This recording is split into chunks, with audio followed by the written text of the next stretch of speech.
My name is Tony McKinney. I'm with Complete Auto Repair and Performance out of Farmersville, Ohio. We are a Moser distributor and installer. So we get a phone call from our good buddy Josh Robinson. Wants a rear end that's strong enough to hold up to a Pro Mod street-driven S10 Blazer. Well, they don't make anything that just bolts in a 10 bolt that's going to hold up to that, or they don't make parts for that 10 bolt. So we talked him into going with Moser M9. And what we did, we took what we thought would hold up and he would never have any issues. So we had the M9 built. We didn't have brackets put on. We let him put his own brackets on. You have all kinds of options through them. And we went with 40 spline axles. We went with the street-driven gear because he is not going to want to replace it every 15, 20 passes. And to be honest with you, you're probably not making the kind of horsepower that you need a $1,200 gear for. So what we're going to do, we come up here, we're going to help him assemble this thing. And we're just going to do step by step, super easy. Anybody can do it. And we're going to take it from what it is right now bare. And by the time we leave here tonight, he will have a complete assembled Moser M9 rear end. So the first thing that we do, we put all the studs in for the pig, the carrier, whatever you want to call it. I'm a fan of not having leaks. So anytime you have threads that is below an oil line, you have a chance of a leak. So all I do, I just, a little bit of precaution. I take some RTV, I put on the threads, we put it in there, and we run it down. So that's what we're doing now. We're just finishing it up. We've already started on it. Put a little bit of RTV in there, run it down. We'll double nut it.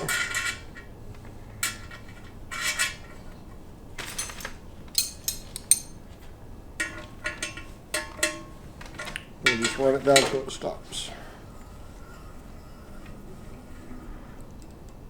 You don't have to crank on them, just when they stop. That's about it. Back the nuts off.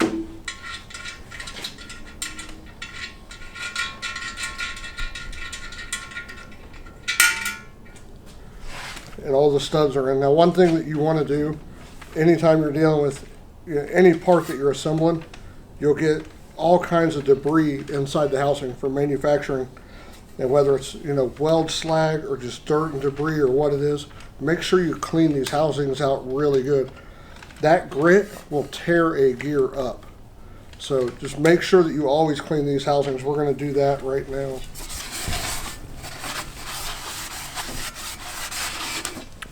Cleaning that, you're always going to get a bunch of metal out of it, and try to use like just any carb cleaner, brake cleaner, lacquer thinner, anything just to get it all out.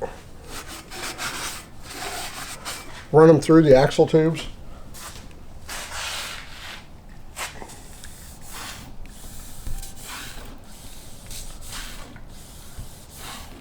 We'll take, just to clean the axle tubes out, we'll take a rag, we wet it down, and just run it through the axle tubes and push it out, and we get all that out of it.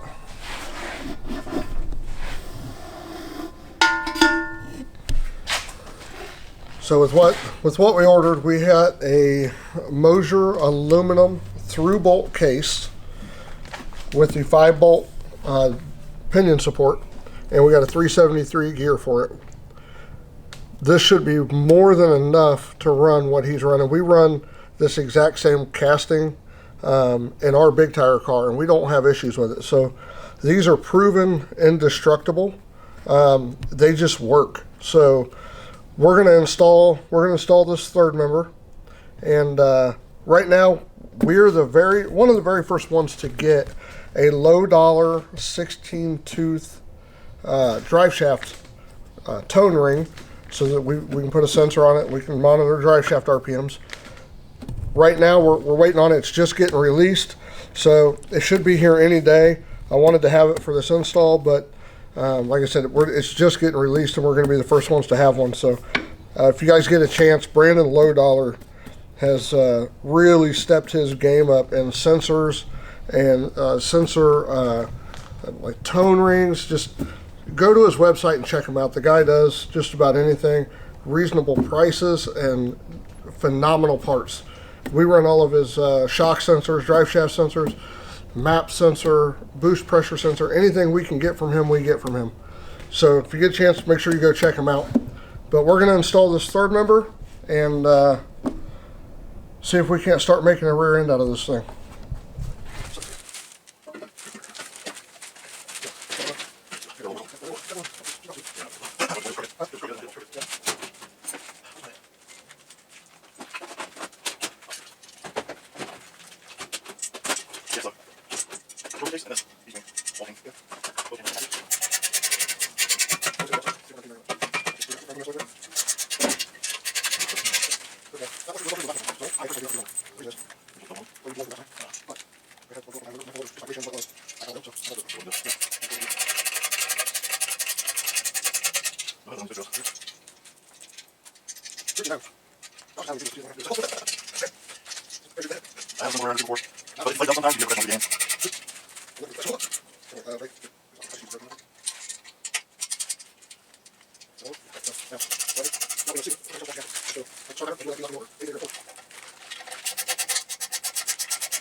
Tight.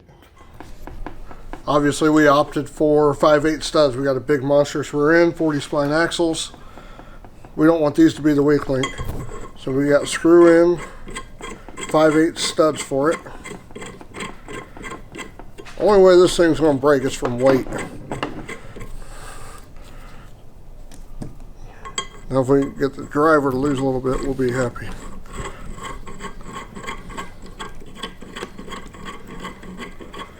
Run those down till they stop. Then we'll go over to the vise, we'll tighten them up, and we're going to put a jam nut on the back side of them.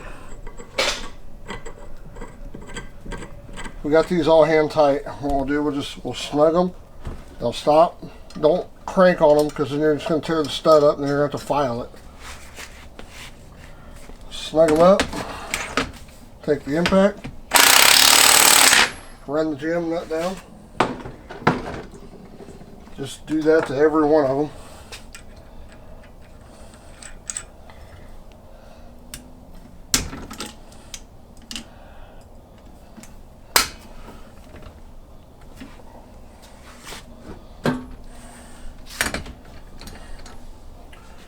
Reduce this axle a little bit.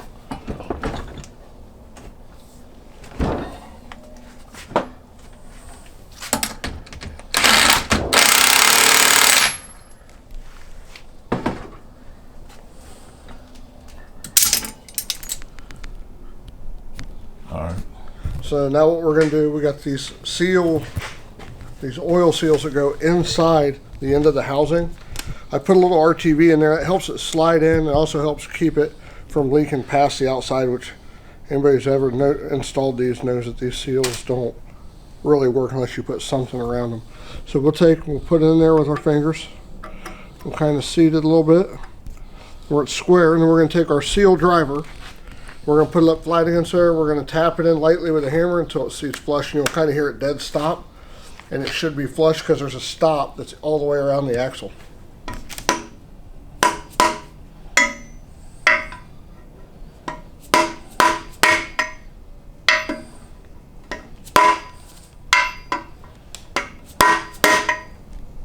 Alright.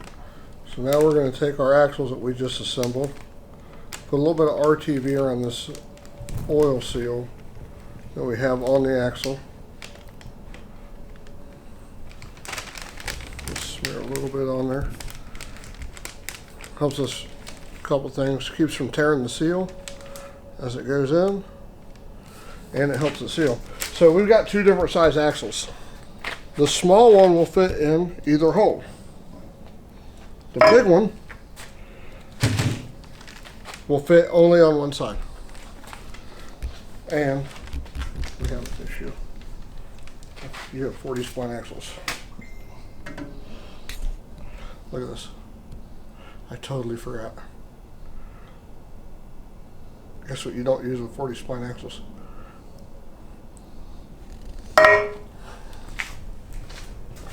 You only use with 35 and up, or 35 and down. What's that? You only use what? What's that? I hate you. Well, so what had happened was Josh wanted me to demonstrate what not to do. So we put these oil seals in there, and he has 40 spline axles, and the 40 spline axle won't clear the oil seal. So it only uses that O-ring. So you only use those 35 spline and down. We're going to pop them back out, put these in there, and we should be good to go. So we made the mistake of putting the inner axle seals in, which you don't use with a 40 spline. So we had to find something. We popped them back out. It happens. I've done a bunch of these, and I wasn't even thinking. We put them in, all the ones with 35 spline and down. So, but now we're ready to install the axles. I put a little bit of RTV around the seal just to kind of help glide it in, won't rip the seal, and it'll help the seal stick once we get it in there. And these axles will fit on either side. So we have a large axle or a longer axle and a smaller axle. Depending on how your car is built, they may have equal length. There's different variations, but if you put the big axle in first and it's sticking out, then you know that it doesn't go to that side, it goes to the other side. The small axle will actually go in either side, but it won't engage the splines of the spool. So I know which one goes in where, so we went ahead and grabbed it. We put it in, and we just pop this in. And that's seated. So what we'll do, we'll go ahead and pop the other side in, but you see a little bit of RTV around it, and that just kind of help seal that so it doesn't leak. I can't stand leaks, so we'll let that set up for a second. We'll put the other side in, and then we're going to start doing our brakes. All right, so one of the questions that we get asked a lot is when they buy this kit, when they do one of Moser's brake kits with it, the caliper bracket won't fit. The bolts are on the wrong side. My caliper ended up in the front of the housing. There's several questions that we get, and it's always on brakes. That's really the hardest thing that people have a problem with, because there's not really good detailed instructions yet. They're working on it, but they're pretty self-explanatory. Other than the Moser goes inside because it has this recess right here. This recess will actually hold this bearing in place. If you notice, this bearing does not go flush with the housing. So, these will pop on, and there is a little resistance, but it's not bad. That goes on there. The bolts always go to the back side of the housing. And you'll kind of feel that it just kind of seats there. Okay, so what we'll do now, we'll bolt this in. It'll help pull this together a little bit. And we got T-bolts that come with it. Use the T-bolts they give you. Then you don't have to hold it with the backside of a wrench or anything like that. A lot of guys will try to, well, I'll just use grade 8 bolts, and they end up fighting it. So we'll put our lock washers on there and our nuts.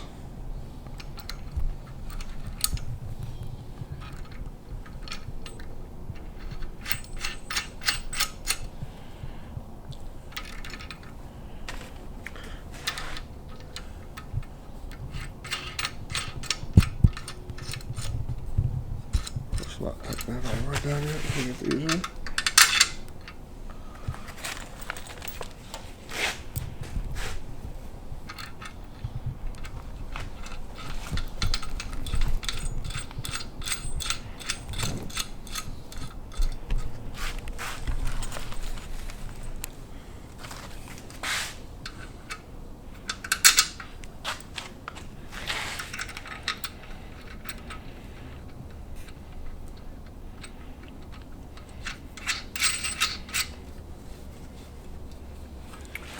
Go ahead and tighten this up. We'll just kind of tighten it up diagonally so that we know that it draws it in evenly.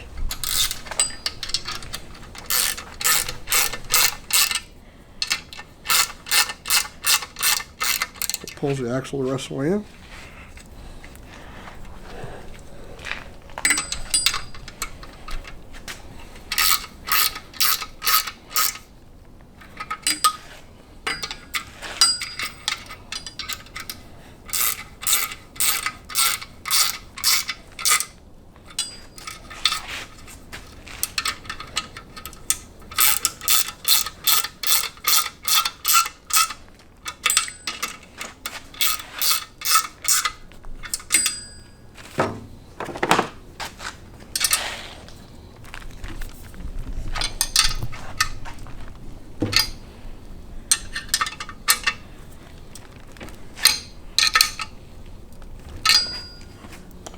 And we'll go put the other side on.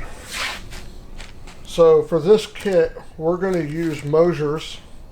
It's a low profile brake kit, and it's got a floating rotor in it. This low profile kit is actually designed that it will fit a 15-inch double bead lock without ever having to grind the calipers. It's really hard to find a caliper to fit that, so Tim over at Moser Engineering had come up with this design, actually prototyped it on my car, and we've sold a ton of these things. They're awesome. They stop great, and we actually have this kit on just about every car that we have. So we're going to go ahead and assemble this. It is a floating rotor, so it just sits. If you look at how it's splined, it just sits down in there. One of the biggest things that one of the biggest questions that we get is the design of the rotor and how it sits in the hat. So if you look, you got a flat side, you got a recessed side. The flat side always sits down when you're putting these together. And the reason is we have to have a place to put our snap ring. So our snap ring will go in there, and it'll fit either way, but it'll push the offset of your caliper out. So you put them in, the offset goes up, so that way it always goes towards the snap ring. The snap ring goes in here. And these are really, really easy to do. They just take a little bit of finesse.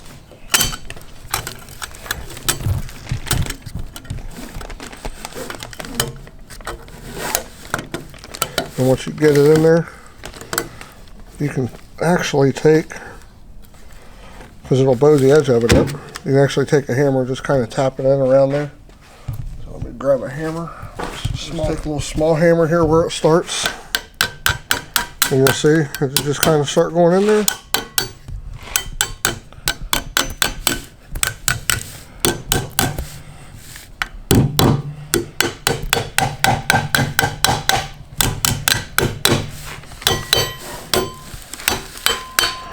And it's seated. That's how that goes in there. So then the rotor just kind of floats in there. It goes on.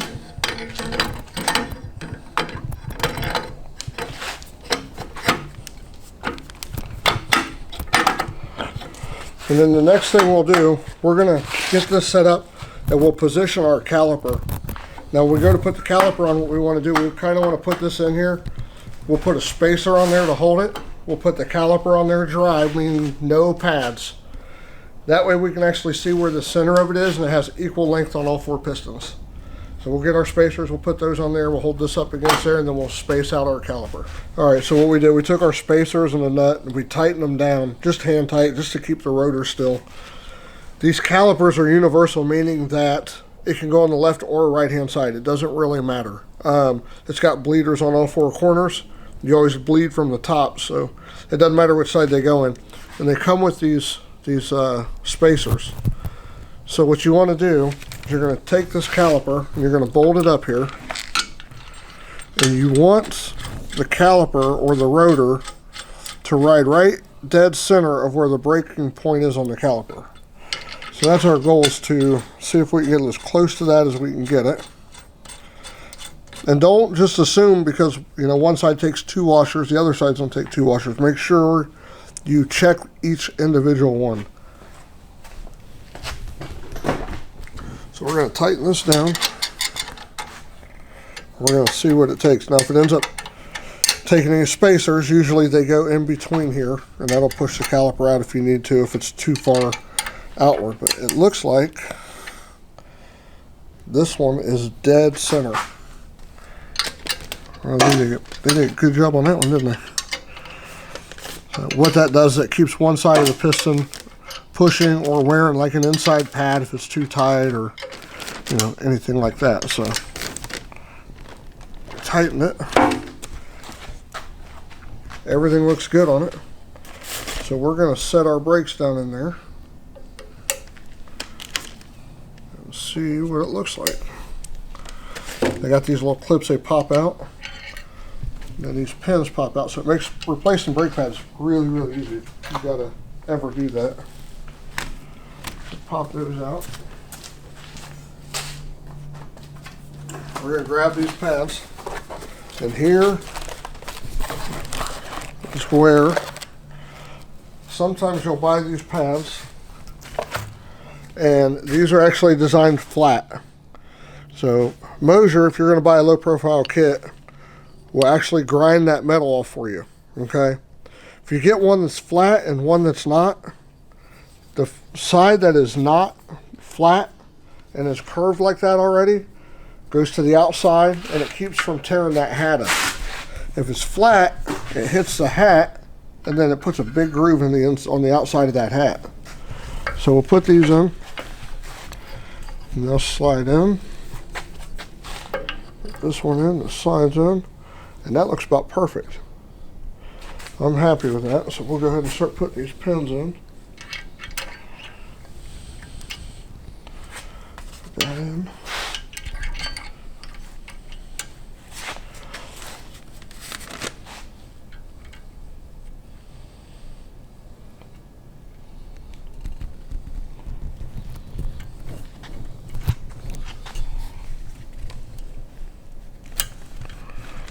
One in.